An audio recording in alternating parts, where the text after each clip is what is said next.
Hello ছাত্রছাত্রীগণ, যাকে যে ভিডিওটি এনেছি সেটি হচ্ছে ক্লাস 10-এর জৈব রসায়ন সম্বন্ধে। ক্লাস 10-এর জৈব রসায়ন সম্বন্ধে আগে একটি ভিডিও পোস্ট করেছিলাম, যেখানে যেখানে যেখানে জৈব যৌগ, অজৈব যৌগের পার্থক্য, তারপরে যে কার্যকরীমূলক, সম্পৃক্ত হাইড্রোকার্বন, অসম্পৃক্ত হাইড্রোকার্বন এসব সম্বন্ধে আলোচনা হয়েছিল। আজকে যে বিষয়টি আলোচনা করবো সেটা হচ্ছে সমাবয়বতা। তাহলে সমাবয়বতা জিনিসটা কি? সমাবয়বতা কাকে বলে? যদি দেখা যায় যে দুটি যৌগের আণবিক সংকেত একই, কিন্তু যদি গঠন সংকেত ভিন্ন হয়, অর্থাৎ দুটি ভিন্ন যৌগ কিন্তু তাদের আণবিক সংকেত একই কিন্তু গঠন সংকেত ভিন্ন, তখন সেই দুটি যৌগকে বলা হয় সমাবয়ব যৌগ। আর যে ধর্মের জন্য এদের এই মিল তাকে বলা হচ্ছে সমাবয়বতা। এই ধরনের সমাবয়বতা নানা ধরনের হয়, তবে এখানে যে আমরা আলোচনা করবো সমাবয়বতা সেটা হচ্ছে গঠনমূলক সমাবয়তা সম্বন্ধে।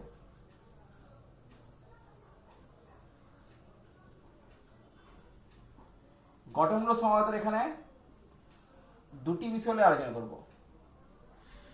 একটি হচ্ছে কার্যকরীমূলক ঘটিত সমাবয়তা,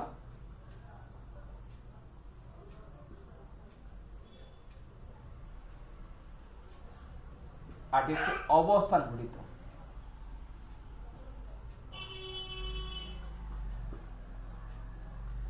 কার্যকরীমূলক ঘটিত সমাবয়তা মানে কি? যদি দেখা যায় যে দুটি যৌগের আণবিক সংকেত একই কিন্তু ওর মধ্যে উপস্থিত কার্যকরীমূলকটা ভিন্ন, এই জন্য তার গঠনটা ভিন্ন, তখন সেই সমাবয়তা বলা হচ্ছে কার্যকরীমূলক ঘটিত সমাবয়তা। যেমন দেখো যে C2H5OH আর CH3OCH3, এটার নাম কি? এটা হচ্ছে ইথাইল অ্যালকোহল, আর এটা হচ্ছে ডাইমিথাইল ইথার। যদি আমরা এদের গঠন দেখি কি দেখব?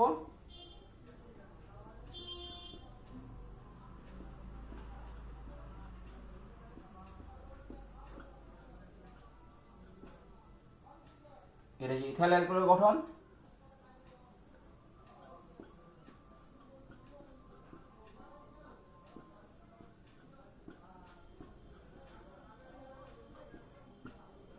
আর এটি হলো ডাইমিথাইল ইথারের গঠন। দুটো ক্ষেত্রেই দেখো যে কি যে মোট মিলিয়ে এখানে যেমন কার্বন আছে দুটি, এখানে কার্বন দুটি, এখানে হাইড্রোজেন আছে 1 2 3 4 5 6টি, এখানে হাইড্রোজেন 1 2 3 4 5 6টি, এখানে একটি অক্সিজেন, এখানে একটি অক্সিজেন। অর্থাৎ উভয়ের ক্ষেত্রেই আমরা বলতে পারি আণবিক সংকেত C2H6O, কিন্তু গঠন সংকেত ভিন্ন, তাই এরা সমাবয়ব যৌগ। এখন এখানে আছে কার্যকরীমূলক হচ্ছে OH বা অ্যালকোহল, এখানে হচ্ছে O বা ইথার। তাই যেহেতু এদের কার্যকরীমূলকটা ভিন্ন, আর কার্যকরীমূলক ভিন্ন হওয়ার জন্য যেহেতু এরা সমবায়ব যৌগ, তাই এই ধরনের সমাবয়বতাকে বলা হচ্ছে কার্যকরীমূলক ঘটিত সমাবয়বতা। আর এক ধরনের সমাবয়তা হচ্ছে অবস্থান ঘটিত সমাবয়তা।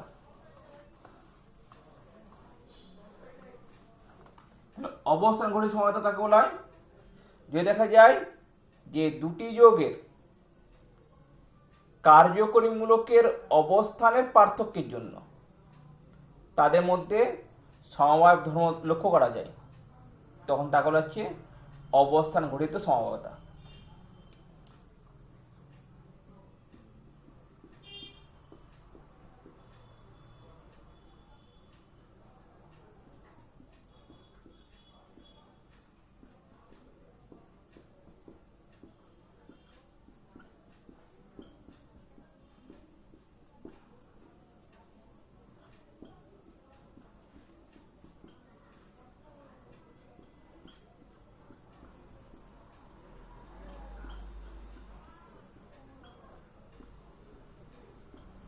এখানে দেখো এই দুটি যে যৌগের সংখ্যা লিখলাম দুটোই হচ্ছে প্রোপানল, কারণ দুটোতে 3টি আছে কার্বন আর একটি আছে অ্যালকোহল মূলক, তাই 3টে হচ্ছে প্রোপানল দুটোতেই। এটা প্রোপানল, এটাও প্রোপানল। কিন্তু এখানে এই OH মূলকটা আছে 2 নম্বর কার্বনে আর এখানে OHটা আছে 1 নম্বর কার্বনে, তাই OH মূলকের পার্থক্যের জন্য যে এদের মধ্যে সমবায়তা লক্ষ্য করা যাচ্ছে, সেই জন্য এর নাম হচ্ছে প্রোপান 2 অল আর এর নাম হচ্ছে প্রোপান 1 অল। আর যেহেতু কার্যকরী মূলকের অবস্থানের জন্য এদের মধ্যে পার্থক্য লক্ষ্য করা যাচ্ছে, তাই এটা বলা হচ্ছে অবস্থান ঘটিত সমবায়তা। এছাড়া আরেক প্রকার সমবায়তা আছে, সেটা হচ্ছে শৃঙ্খল ঘটিত সমবায়তা। শৃঙ্খল ঘটিত সমবায়তাটা কি এটা বলে দিই একটু। শৃঙ্খল ঘটিত সমবায়তা যদি দেখা যায় কার্বন শৃঙ্খলের পার্থক্যের কারণে যদি সমবায়তার ধর্ম লক্ষ্য করা যায়, তখন তা বলা হচ্ছে শৃঙ্খল ঘটিত সমবায়তা।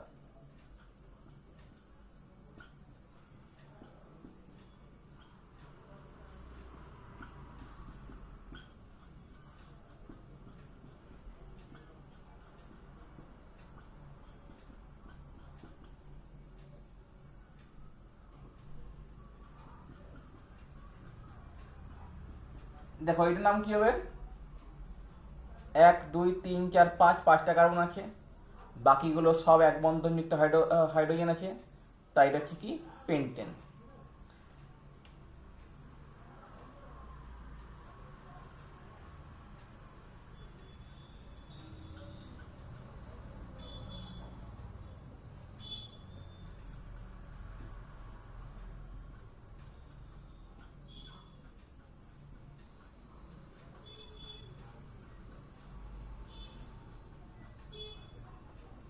এখানে দেখো যে এখানেও কিন্তু সংকেত ঠিক আগের মতোই। যদি আমরা আণবিক সংকেত দেখি তাহলে এখানে যা পাবো এখানেও তাই পাবো। এখানে 5টি কার্বন, এখানে দেখো 5টি কার্বন, এখানে হাইড্রোজেন 3 2 5 2 7 2 9 3 12, এখানেও 3 3 6 1 7 2 9 3 12, অর্থাৎ দুটোরই আণবিক সংকেত হচ্ছে C5H12। কিন্তু এখানে শৃঙ্খলের পার্থক্য আছে, এখানে পরপর 5টা কার্বন এক বন্ধন দ্বারা যুক্ত, কিন্তু এখানে দ্বিতীয় কার্বনের সঙ্গে আবার আরেকটা কার্বন যুক্ত হয়ে আলাদা শৃঙ্খল তৈরি করেছে। তাই শৃঙ্খলের যেহেতু পার্থক্য আছে, তাই এই ধরনের যে সমবায়তা বলা হচ্ছে শৃঙ্খল ঘটিত সমবায়তা।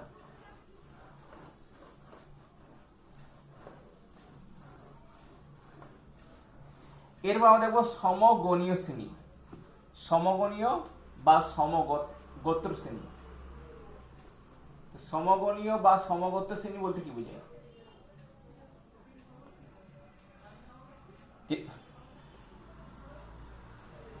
যে ক্ষেত্রে দেখা যায় যে কোনো জৈব যৌগের দুটি যৌগের মধ্যে একটি কার্বন এবং দুটি হাইড্রোজেনের পার্থক্য থাকে, পরপর দুটি যৌগের মধ্যে একটি কার্বন ও দুটি হাইড্রোজেনের পার্থক্য থাকে, এই পার্থক্য থেকে যে শ্রেণী তৈরি হয়েছে তাকে বলা হচ্ছে সমগণীয় শ্রেণী। যেমন ভাবো আগের দিন যেমন বললাম অ্যালকেনের সাধারণ সংকেত হচ্ছে CnH2n+2। যদি আমরা দেখি CH4 methane, C2H6 ethane, C3H8 propane, C4H10 butane, dot dot dot. প্রতি ক্ষেত্রে দেখো একটি কার্বন আর দুটি হাইড্রোজেন পার্থক্য আছে পরপর দুটি যৌগের মধ্যে, তাই এগুলো হচ্ছে সবাই সমগণীয় শ্রেণী। অ্যালকোহলের ক্ষেত্রে যদি দেখি CH3OH methyl alcohol, C2H5OH ethyl alcohol, C3H7OH propyl alcohol, C4H10OH butyl alcohol, dot dot dot. এখানে দেখো যেখানে প্রতি ক্ষেত্রে একটি কার্বন ও দুটি হাইড্রোজেন পার্থক্য আছে, তাই এগুলো হচ্ছে সমগণীয় শ্রেণী। আর সমগণীয় শ্রেণীর ক্ষেত্রে আমরা সেই শ্রেণীটাকে একটি সাধারণ সংকেতের সাহায্যে প্রকাশ করতে পারি। যেমন অ্যালকেনে বললাম CnH2n+2, অ্যালকিনে CnH2n, অ্যালকাইনে CnH2n-2, অ্যালকোহল যদি বলি এরকম তাহলে হবে CnH2n+1 OH। তো এরা কি সবাই সমগণীয় শ্রেণী।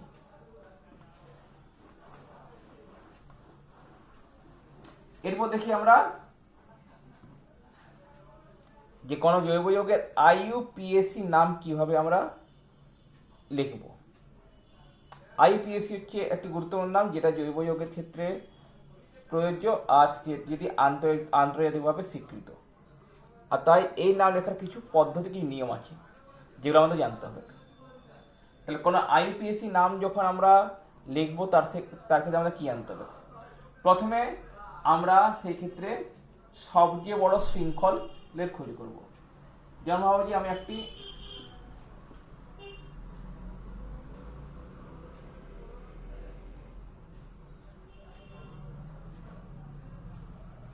এখানে আমি একটি IUPAC নাম লিখছি।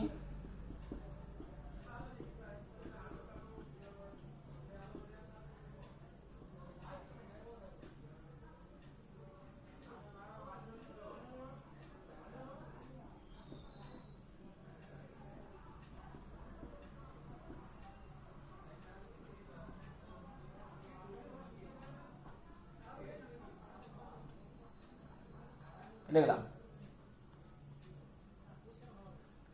যেটা দেখো, তাহলে এখানে যেটা সবচেয়ে বড় শৃঙ্খল আমরা কোনটা পাচ্ছি আমাদের খোঁজ করতে হবে। এখানে আসছে কি 1 2 3 4 5 6, এখানে হচ্ছে 1 2 3 4 5 6। তাই এইদিকে যদি আমরা যাই তাহলে 6টা কার্বন আসছে, আর এইদিকে হয়ে এইদিকে গেলেও 6টা কার্বন আসছে। তাই আমরা যে এই বরাবর বা এই বরাবর যেতে পারি, যে কোনো এক বরাবর। তাহলে আমরা যে কি ধরি যে আমরা সোজা এই বরাবরই গেলাম, তো কটা কার্বন পেলাম? 6টা কার্বন। অর্থাৎ এটি হলো আমাদের সবচেয়ে বড় শৃঙ্খল। এরপর কি দেখব? এরপর দেখব যে আমাদের যে কার্যকরী মূলকটি কোথায় অবস্থিত। যেমন দেখো, এই যে কার্যকরী মূলকটি অবস্থিত এই জায়গায়, যে দিক থেকে কার্যকরী মূলকটি আগে পড়বে আমরা সেই দিক থেকে নামকরণ শুরু করব, নাম্বারিং শুরু করব। 1 2 3 4 5 6 এমনি করবো। যেমন দেখো, যদি আমরা এটাকে যদি ধরি 1 নম্বর কার্বন, তাহলে এটা 2 নম্বর কার্বন, 3 4 5 6। অর্থাৎ সেই ক্ষেত্রে ওই মূলকটা পড়বে 2 নম্বর কার্বনে। এই দিক থেকে যদি দেখি তাহলে কি হবে? 1 2 3 4 5 6, 5 নম্বর কার্বন পড়বে ওই মূলক। তাহলে যেহেতু এই দিকটা আগে পড়েছে, তাই আমরা এই দিক থেকে যে নাম্বারিং করব। এটা 1 নম্বর, এটা 2 নম্বর, 3 4 5 6। তাহলে আমাদের 2 নম্বর কার্বন বললো ওই মূলক। কিন্তু দেখো এখানে এই যে শৃঙ্খল আছে, শৃঙ্খলটা আমাদের এই অ্যালকিল মূলকটি আছে।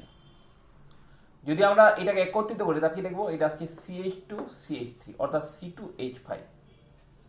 তাহলে এটাকে আমরা একত্রিত ভাবে লিখতে পারি কি রূপে?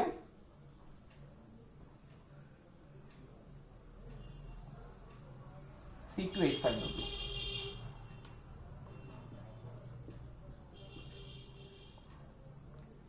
তাহলে সেই ক্ষেত্রে আমরা নামকরণ কি করবো? আগে এই যে অ্যালকিল মূলক আছে, অ্যালকিল মূলকের নামটা আগে বসাবো। C2H5 মানে কি? ইথাইল। কত নম্বর কার্বন আছে? 4 নম্বর কার্বনে। তাহলে আমরা লিখবো 4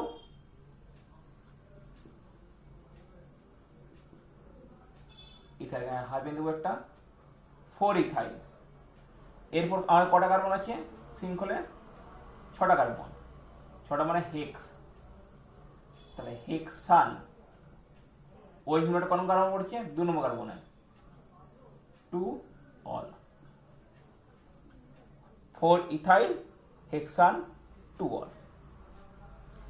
এখন ভাবো যদি আমাদের OH মূলকটা না থাকতো।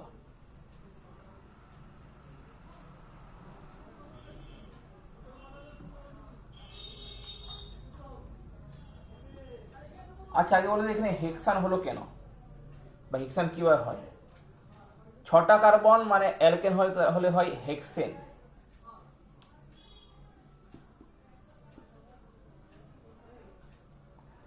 যখন কার্যকরীমূলক থাকলে তাহলে সেখানে ইটা উঠে যায়, ইটা উঠে যায় হেক্সান। হেক্সানের উপর যেটা কার্যকরীমূলক যেটা থাকে, যে শ্রেণী সূচক নাম সেটা উঠে, যেমন এখানে অল বসলো অ্যালকোহলের জন্য, তাই হলো হেক্সান। আর 2 নম্বর কার্বনে আছে বলে ওই মূলকটা বলে টু অল। এখন যদি এখানে দেখালো এইচ আছে, ওইচ নাই, তা সেক্ষেত্রে কি হবে? অর্থাৎ কোনো কার্যকরী মূলক নেই। তাহলে আমরা কি করব? সেক্ষেত্রে আমাদের যে দিক থেকে অ্যালকিল মূলকটি আগে পড়বে সেদিক থেকে নামকরণ করব।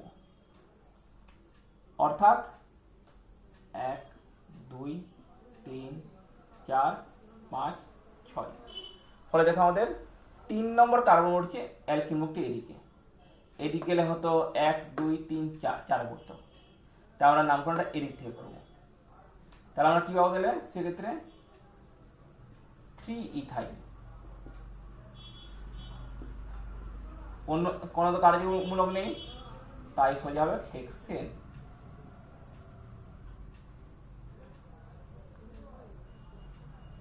Three ethyl hexane. এর প্রভাব যদি আমাদের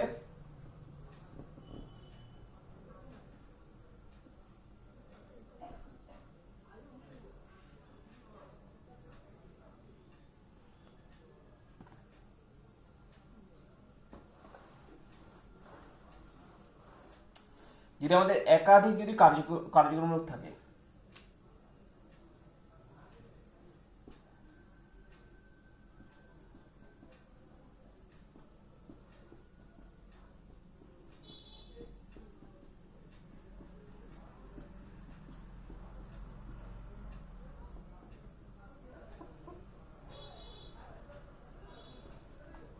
দুটি OH মূলক, তাহলে সেই ক্ষেত্রে আমরা কি করব?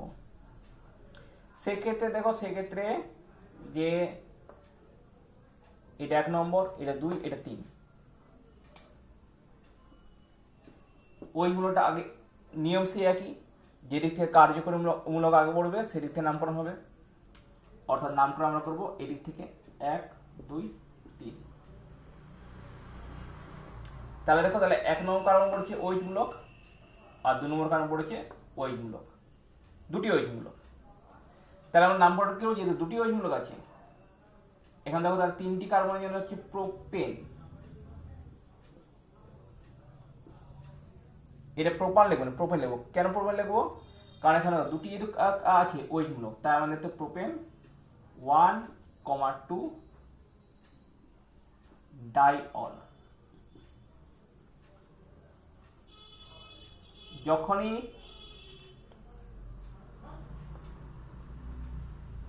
এই যে প্রোপেন বা ইথেন এগুলার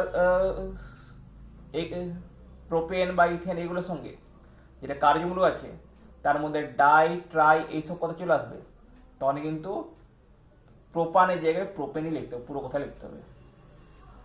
প্রোপান, ইথান, বিউটান এইসব কথা তখন ব্যবহার করতে পারি যদি কোনো ডাই না থাকে।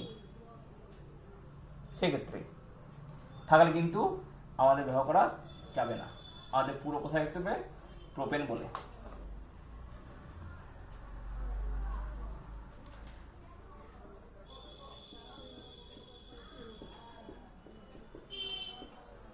যদি হয় যে আমাদের যদি অ্যালডিহাইড মূলক থাকে,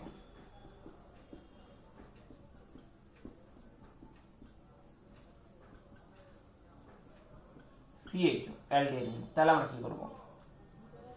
দেখো, অ্যালডিহাইড মূলক থাকলে তাহলে অ্যালডিহাইড মূলক যে সেটি যে সেটি থাকলে সেটি সর্বদা 1 নম্বর কার্বন হিসেবে বিবেচিত হয় যদি না কোনো কার্বক্সিলিক অ্যাসিড গ্রুপ থাকে। কিন্তু যদি অ্যালডিহাইড গ্রুপটি যদি মূল কার্যকরী মূলক হিসাবে বিবেচিত হয়, অর্থাৎ যে কার্যমূলক আছে তার মধ্যে সেটাকে আমরা মূল ধরছি, তাহলে সেক্ষেত্রে অ্যালডিহাইডটি সর্বদা হবে 1 নম্বর কার্বন। যদি এখানে কার্বক্সিলিক অ্যাসিড গ্রুপ থাকে যার শক্তি হচ্ছে অ্যালডিহাইড থেকে বেশি, তাহলে অবশ্যই যে অ্যালডিহাইডটি মূল কার্যকরী মূলক হিসাবে বিবেচিত হবে না। মূল কার্যকরী মূলক আর মূল যেটা নয় তার মধ্যে পার্থক্যটি সেটা একটু করে বলছি, সেটা একটা উদাহরণ দিয়ে বুঝতে পারবে। তাহলে এখানে তাহলে আমরা কি নাম করবো, যেহেতু এটি 1 নম্বর কার্বনই হবে তাই আমাদের অবশ্যই নাম্বারিংটা হবে এদিক থেকে 1 2 3 4, অর্থাৎ 4টি কার্বন, তাহলে বিউটা আর অ্যালডিহাইড এল, বিউটানেল। আমরা এক্ষেত্রে কিন্তু বিউটান 1L লিখব না, কারণ অ্যালডিহাইডটি তো 1 নম্বর কার্বনে হবেই, অ্যালডিহাইডটি তো 1 নম্বর কার্বন হবেই, তাই 1 উল্লেখ করার দরকার নেই, যেহেতু এটা 1 নম্বর কার্বন হবে জানা আছে। এখন ভাবো যে যদি দেখা হলো এখানে এটা হলো একটি OH মূলক, সেক্ষেত্রে কি করব? সেক্ষেত্রে আমাদের OH মূলকটা কিন্তু এখানে মূল কার্যকরী মূলক নয়, কারণ এই দুটোর মধ্যে কি আসছে যে CHOর ক্ষমতা, অ্যালডিহাইডের ক্ষমতা OH এর মূলকের তুলনায় বেশি। যেহেতু CHO বা অ্যালডিহাইড মূলকের ক্ষমতা হাইড্রক্সিল মূলকের তুলনায় বেশি ওঠে, তাই আমরা এই যে OH মূলককে মূল কার্যকরী মূলক হিসেবে ব্যবহৃত করবো না। সেজন্য নামকরণের ক্ষেত্রে এটি কিন্তু যেটা হচ্ছে মূল নামের আগে বসবে, অর্থাৎ যেহেতু এখানে OH মূলকটি আছে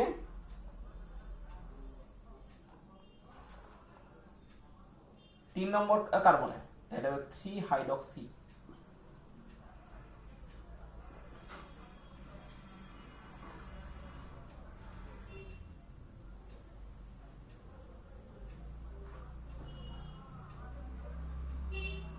বিউটানেল।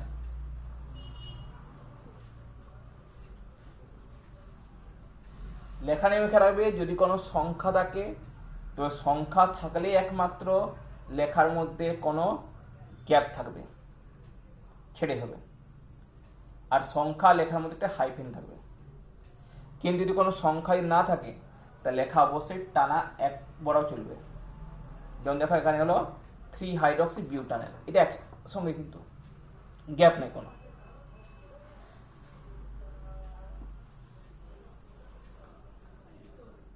যদি দেখা গেল যে একাধিক কোনো মূলক অবস্থিত এখানে, যেমন দেখো এখানে যদি দেখি আমরা 3 হাইড্রক্সি পাচ্ছি, আবার 4 ক্লোরো পাচ্ছি, তো সেক্ষেত্রে কার নামটা আগে কাটবো উপরে আসবে। সেক্ষেত্রে আমাদের দেখতে হবে ইংরেজিতে অ্যালফাবেটিক্যালি কোন মূলকের নামটা আগে পড়ে। যেমন সিএলটা হচ্ছে ক্লোরো অর্থাৎ সি দিয়ে শুরু, ওইটা হাইড্রক্সি অর্থাৎ এই দিয়ে শুরু, তাই ক্লোরিনটা আগে পড়ছে, তাই এর নাম হবে 4 ক্লোরো।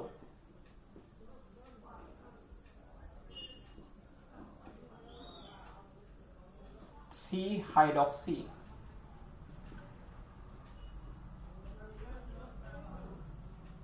বিউটানেল।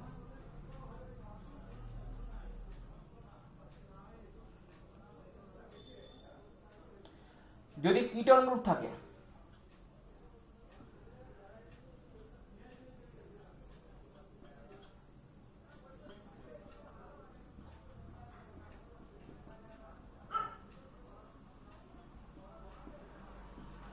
কিটোন গ্রুপ কখনো 1 নম্বর কার্বনে থাকবে না, কারণ কিটোন গ্রুপের যে কার্বন সংযুক্ত তার বায়ে ও ডায়ে অন্তত একটা করে কার্বন থাকবেই, নয়তো সেটি কিটোন গ্রুপ হবে না। তাহলে দেখো এখানে এটা আমরা পাচ্ছি যে এই যে কিটোনটা এর নামটা কি হবে। তাহলে দেখবো আমরা যে এই যে কিটোন গ্রুপটা কোন দিকটা আগে পড়ে। অবশ্যই যদি আমরা এই দিকটা নামকরণ করি তাহলে কিটোন গ্রুপটা আগে পড়বে। তাহলে এটি কত নম্বর কার্বন পড়ছে? 2 নম্বর কার্বনে। তাহলে কটা কার্বন? 4টা কার্বন। তাহলে বিউটান 2 ওন।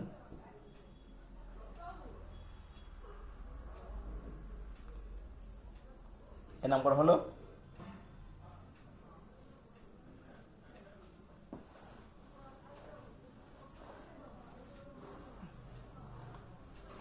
সাধারণ কার্বনের মতোই যদি আমাদের দ্বিবন্ধন বা ত্রিবন্ধন থাকে তাহলে সেই ক্ষেত্রে আমাদের বিবেচনা করতে হয় যে দ্বিবন্ধন বা ত্রিবন্ধন কোন দিক থেকে আগে পড়ছে,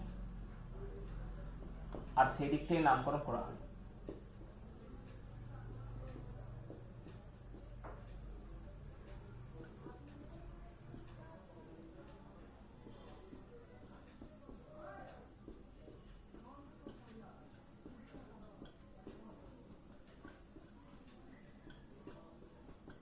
এখানে যেমন দেখো দেখি 1 2 নম্বর কার্বন পড়ছে দ্বিবন্ধন, এদিকে 1 2 3 4 4 নম্বর পড়ছে।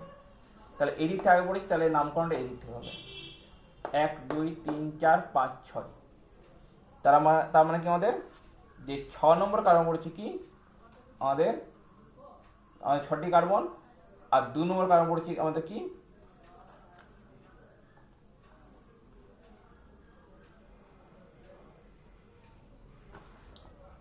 যেটি হচ্ছে দ্বিবন্ধনটি। তা সেক্ষেত্রে নামকরণ কি হবে? সাধারণ কার্যক্রমগুলোর ক্ষেত্রে আমরা কি দেখলাম যে ই অক্ষরটি উঠে গিয়ে বাকিরা বসলো, অর্থাৎ হেক্সেনের ক্ষেত্রে হেক্সান, প্রোপেনের ক্ষেত্রে প্রোপান, বিউটেনের ক্ষেত্রে বিউটেন, এরকম করে। কিন্তু দ্বিবন্ধ বা ত্রিবন্ধ মানে কি আগে যেমন অ্যালকেন ছিল এটা অ্যালকিন হয়ে যাচ্ছে, তাই সেক্ষেত্রে কি সেক্ষেত্রে হেক্সেনে যেটা আছে হেক্সেনের ANE এই পুরো কথাটা উঠে যাবে, তাই হয়ে যাবে ইন, অর্থাৎ হেক্সিন হয়ে যাবে। তাহলে নামটা কি হবে? হেক্স হাইফেন দিয়ে 2 নম্বর কার্বন দ্বিবন্ধন, তার 2 ইন, হেক্স 2 ইন। একেবারে যদি দ্বিবন্ধন ত্রিবন্ধন থাকলো তাহলে হেক্স 2 আইন।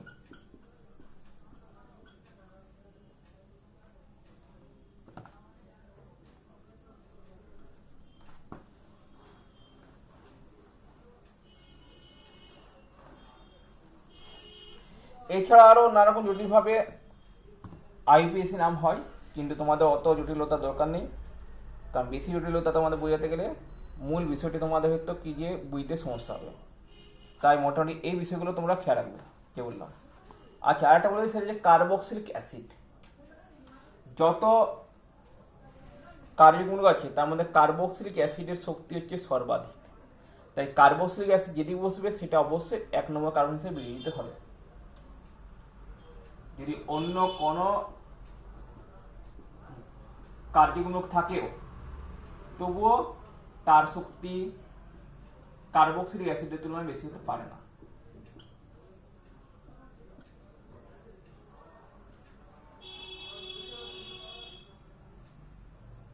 আচ্ছা, এখানে আমরা দিলাম CH3 গ্রুপ,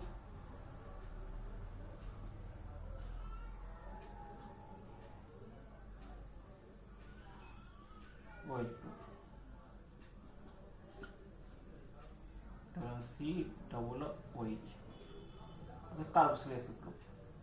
তার নামকরণটা কি হবে? অবশ্যই এটা 1 নম্বর কার্বন, 2 3 4 5 6। আচ্ছা, এখানে OH দিচ্ছি না, এখানে অন্য একটা গ্রুপ দিচ্ছি, দিলাম BR। তা কি নাম হবে? দেখো এটা 2তে আসছে কি BR ব্রোমিন মানে ব্রোমো, 3 থেকে আসছে CH মানে মিথাইল। তাহলে ইংরেজি অক্ষর অনুযায়ী কোনটি আগে পড়ছি? তাহলে ব্রোমিনের ক্ষেত্রে কি পাচ্ছি? বি পাচ্ছি, আর মিথাইলের ক্ষেত্রে এম পাচ্ছি। তাহলে অবশ্যই ব্রোমিনটা আগে পড়ছে, তাই আগে আমরা ব্রোমিন ক্ষেত্রে লিখবো 2 নম্বর কার্বন, তাহলে লিখবো 2 ব্রোমো, 3 মিথাইল।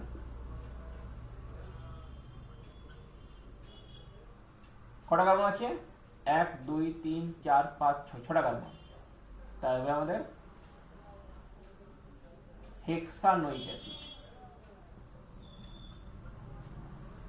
আগে লিখে আমাদের 1 ওইক অ্যাসিড উল্লেখ করার দরকার নেই, কারণ কার্বক্সিলিক অ্যাসিড গ্রুপ মানে সেটা সবসময় 1 নম্বর কার্বন হবে।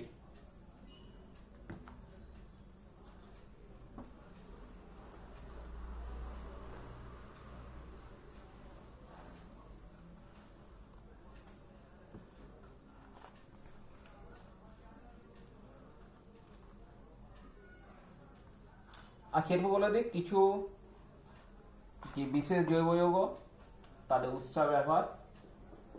CH4 methane. মিথেনের উৎস কি? মিথেন কোথা থেকে পাই? মিথেন বলতে গেলে যেটা হচ্ছে কোল গ্যাস, যেটা পেট্রোলিয়ামজাত, যেটা যেটা যেটা কয়লার অন্তত উৎপাদন করে পাওয়া যায় কোল গ্যাস। কোল গ্যাসের মধ্যে কিন্তু যে প্রায় 50% কিন্তু মিথেন থাকে। এছাড়াও প্রাকৃতিক গ্যাস, প্রাকৃতিক গ্যাসের মূল উপাদানই হচ্ছে মিথেন, তাই প্রাকৃতিক গ্যাস থেকে কিন্তু যে মিথেন কিন্তু বার করা হয়, তাই সেখান থেকে আমরা মিথেন পাই প্রচুর পরিমাণে। মিথেন ব্যবহার কি? প্রথম কথা হচ্ছে যেহেতু প্রাকৃতিক গ্যাসের মূল উপাদান হচ্ছে মিথেন, তাই মিথেন গ্যাস জ্বালানি রূপে ব্যবহৃত হয়। অর্থাৎ যেটা হচ্ছে CNG, কম্প্রেস ন্যাচারাল গ্যাস, তার মূল উপাদান হিসেবে সেটি জ্বালানি হিসেবে যে প্রচুর পরিমাণে ব্যবহৃত হয়। এছাড়াও কি? এছাড়াও যে হাইড্রোজেন গ্যাসের পণ্য উৎপাদনে, হাইড্রোজেন গ্যাসের পণ্য মানে কি? যেটা হচ্ছে ওদের ওয়াটার গ্যাস, ওয়াটার গ্যাস যেটা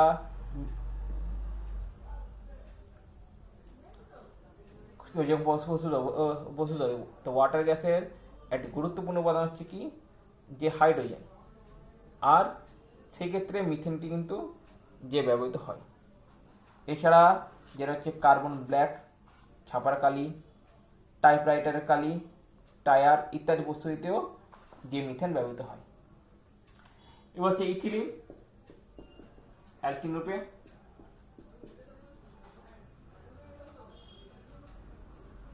এটিও কোল গ্যাসে পাওয়া যায়, কোল গ্যাসে 4 থেকে 5% পাওয়া যায় আয়তন হিসাবে। ইথিলিন ইথিলিনের ব্যবহার কি? ইথিলিন যে ফল পাকাতে কাজে লাগে, কৃত্রিমভাবে ফল পাকাতে ইথিলিন গ্যাস ব্যবহৃত হয়। এছাড়াও যে ইথিলিন পলিথিন, যেটা যে পলিথিন বলে যে পলিমার প্লাস্টিক, সেই প্লাস্টিকের একটি গুরুত্বপূর্ণ উপাদান হচ্ছে ইথিলিন।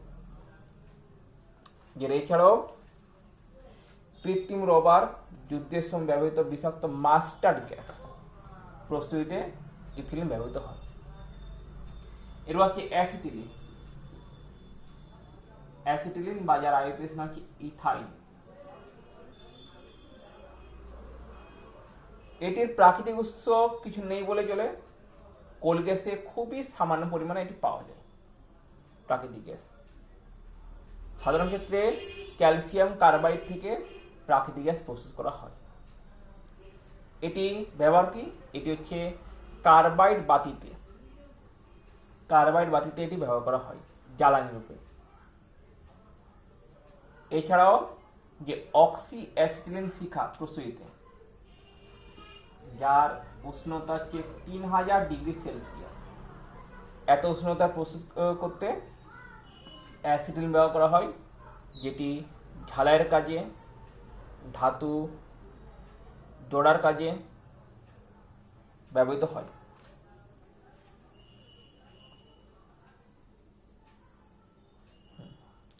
এবার হচ্ছে এলপিজি।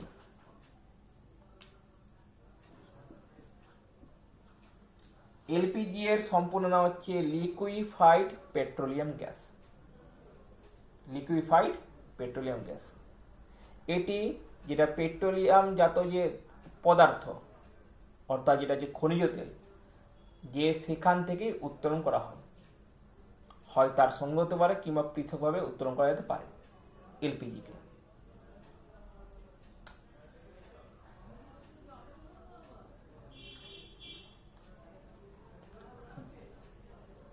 এলপিজিকে সাধারণত 30 ডিগ্রি সেলসিয়াস তাপমাত্রায় নিচে এনে তারপর সেটাকে পৃথক করা হয়।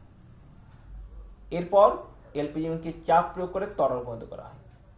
তরল পরিণত করার পর তাকে সিলিন্ডারে ভর্তি করা হয়। যখন তরল পরিণত হয় তখন তার নাম হয় লিকুইফাইড পেট্রোলিয়াম গ্যাস। এই এলপিজি এর যেটি হচ্ছে মূল উপাদান সেটি হচ্ছে বিউটেন।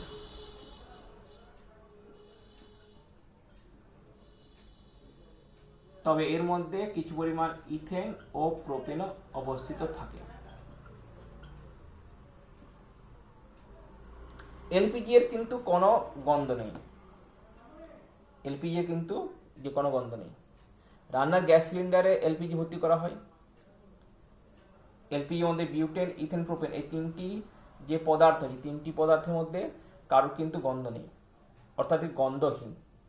তবু কিন্তু যখন এলপিজি গ্যাস সিলিন্ডারের যখন লিক হলে কিন্তু আমরা বুঝতে পারি, গন্ধ পাই যে গ্যাস লিক হচ্ছে। তাহলে তার কারণটা কি?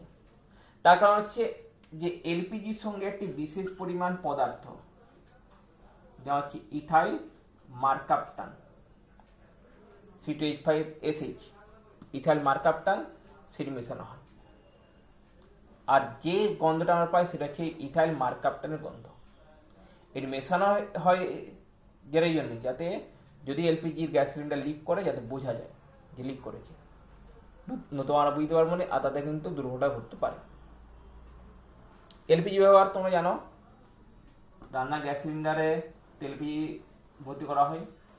আমরা যে এলপিজি গ্যাস সিলিন্ডার, বিভিন্ন কোম্পানি যে এলপিজি গ্যাস সিলিন্ডার ব্যবহার করি, সেটা ইন্ডিয়ান হোক, হিন্দুস্তান পেট্রোলিয়াম হোক বা ভারত পেট্রোলিয়াম হোক, যেখানকার এলপিজি গ্যাস হোক না কেন, মূল বিষয় হচ্ছে যে এই একই, সব গ্যাস সিলিন্ডার সেই এলপিজি ভর্তি থাকে, যেটা রান্নার কাজে ব্যবহৃত হয়। এবার হচ্ছে সিএনজি, কম্প্রেসড ন্যাচারাল গ্যাস, যেটি মূলত সমুদ্রের নিচে বা যেটা কয়লা খনি আছে, কয়লা খনির মধ্যে যেটা যে বরফের চায়ের মতো অবস্থিত, বরফের চায়ের মতো যে মিথেন গ্যাস যে সঞ্চিত থাকে, সেখান থেকে উত্তোলন করা হয়। কারণ যে সিএনজির মূল উপাদান হচ্ছে মিথেন, এছাড়া এর মধ্যে সাধারণত ইথেন ও প্রোপেন মেশানো থাকে। তাহলে সেখান থেকে এই সিএনজি বা গ্যাসটা, বা বলতে গেলে সাধারণত প্রাকৃতিক গ্যাস উত্তোলন করা হয়। তারপর তাকে ঠিক এলপিজি মতোই চাপ প্রয়োগ করে তরল পরিণত করা হয়, তখন তার নাম হয় কম্প্রেসড ন্যাচারাল গ্যাস। এটি মূলত যানবাহনের জ্বালানি হিসেবে ব্যবহৃত হয়। সাধারণ ক্ষেত্রে আমরা যেসব জ্বালানি ব্যবহার করি, কয়লা বা পেট্রোল, এগুলোর তুলনায় এলপিজি বা সিএনজি এগুলো কিন্তু কম দূষক সম্পন্ন, অর্থাৎ পরিবেশ দূষণ এগুলো খুব কম ঘটায়। তাই বর্তমানে এলপিজি, সিএনজি এইসব যে গ্যাসের ব্যবহার কিন্তু অনেক বেশি পরিমাণে বাড়ানো হচ্ছে, যাতে দূষণ কম ঘটে আর যাতে আমাদের পরিবেশ যাতে সুস্থ হতে পারে। আজকের জন্য তোমাদের এতটাই পড়ালাম। যে পরের ভিডিওতে এর পরের যে অংশটি, যেটি হচ্ছে মিথেন, ইথিলিন ও অ্যাসিটিলিনের বিভিন্ন বিক্রিয়া, আর তার সঙ্গে পলিমার সম্বন্ধে আর কিছু জৈব পদার্থ, ইথাইল অ্যালকোহল, অ্যাসিটিক অ্যাসিড, এগুলো সম্বন্ধে বলবো। যদি ভিডিওটি ভালো লেগে থাকে তা লাইক করবে, শেয়ার করবে, সাবস্ক্রাইব করবে। আর যদি প্রশ্ন থাকে, কিছু পরামর্শ থাকে, তাহলে অবশ্যই কমেন্ট বক্সে কমেন্ট করে জানাবে। আজকের এখানে শেষ। নমস্কার।